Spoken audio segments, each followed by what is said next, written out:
Hello বন্ধুরা, আজকের গল্প মজা করে ভয় দেখানো। সেই দূর পাহাড়ে এক ছোট্ট গ্রাম ছিল। সেই গ্রামে ভোলা নামে একটা ছেলে ছিল। তার বাবা ছাগল চড়াতো। একদিন ভোলাকে ডাকলো। ভোলা, এই ভোলা, এদিকে শোন তো একটু বাবা। হ্যাঁ বাবা, আসছি। বলো, কি বলছো?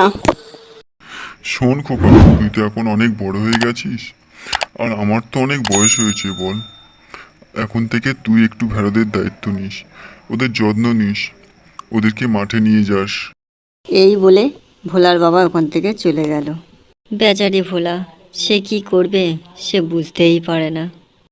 সে তার বাবার কথা ফেলতে পারল না। তাই সে প্রত্যেক দিন ছাগলদেরকে ঘাস খাওয়ানোর জন্য মাঠে নিয়ে আসতো।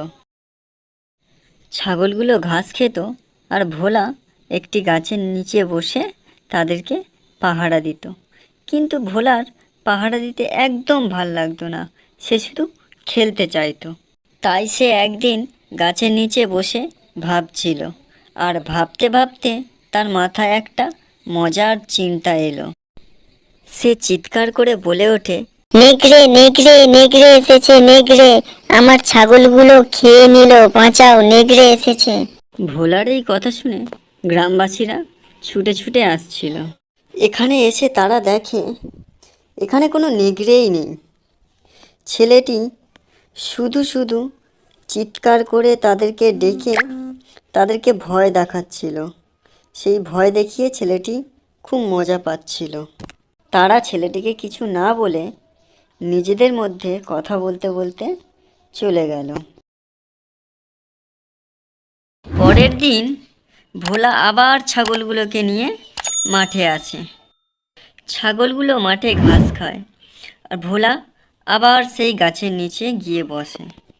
সে গাছের নিচে বসে ভাবছিল, কাল যেরকম মজা করেছিলাম আজকেও ঠিক ওই রকম মজা করে একটু দেখি। আমার তো বেশ ভালোই লাগছে এরকম মজা করতে। এরকম ভেবে সে আবার চিৎকার করে বলে উঠল, নেকড়ে নেকড়ে নেকড়ে এসেছে, নেকড়ে আমার ছাগলগুলো খেয়ে নিল, বাঁচাও, নেকড়ে এসেছে। ভোলার এই কথা শুনে গ্রামবাসীরা আবার ছুটে আসে। তারা এসে দেখে কোথাও কোনো নেগড়ে নেই। সেই আগের দিনের মতো ছেলেটি ওদের সাথে মজা করছিল। ছেলেটা ওদের সময়গুলো শুধু শুধুই নষ্ট করছিল। গ্রামবাসীরা ছেলেটার ওপর খুব রেগে যায়, কিন্তু তাও ছেলেটাকে কিছু না বলে তারা নিজেদের মধ্যে কথা বলতে বলতে তারা চলে যায়। তৃতীয় দিন ছেলেটি আবার ছাগলগুলোকে নিয়ে একটি অন্য জায়গায় গেল ঘাস খাওয়ানোর জন্য। ছাগলগুলো ঘাস খেতে থাকে, আর সে একটু দূরে গিয়ে একটা গাছের নিচে বসলো।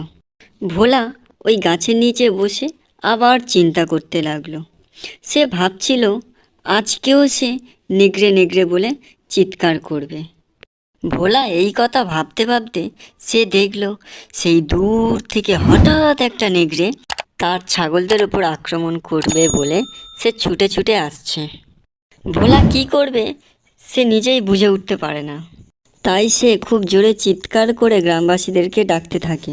সে বলে, নেগড়ে নেগড়ে নেগড়ে এসেছে, বাঁচাও, কে কোথায় আছো? আমার ছাগলগুলোকে সব খেয়ে নিচ্ছে। নেগড়ে এসেছে, বাঁচাও বাঁচাও, কে কোথায় আছো? এসো, বাঁচাও, আমার ছাগলগুলো সব খেয়ে নিচ্ছে। এই বলে ছেলেটা খুব জোরে জোরে চিৎকার করছিল। কিন্তু ওই দিন কেউ আসেনি ছেলেটার ছাগলগুলোকে বাঁচানোর জন্য। নেগড়ে ওই দিন ছেলেটার ছাগলগুলো সব খেয়ে নিল। তাহলে বন্ধুরা, এই গল্প থেকে আমরা কি জানতে পারলাম?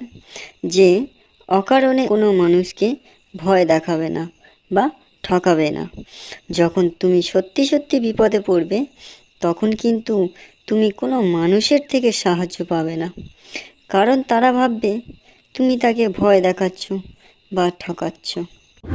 তাহলে বন্ধুরা, যদি আমার এই ভিডিও আপনাদের ভালো লেগে থাকে তাহলে একটি লাইক করুন এবং চ্যানেলটি সাবস্ক্রাইব করুন। আর এই রকম মজার মজার ভিডিও সবার আগে পেতে গেলে বেল আইকনটিকে প্রেস করতে একদম ভুলো না।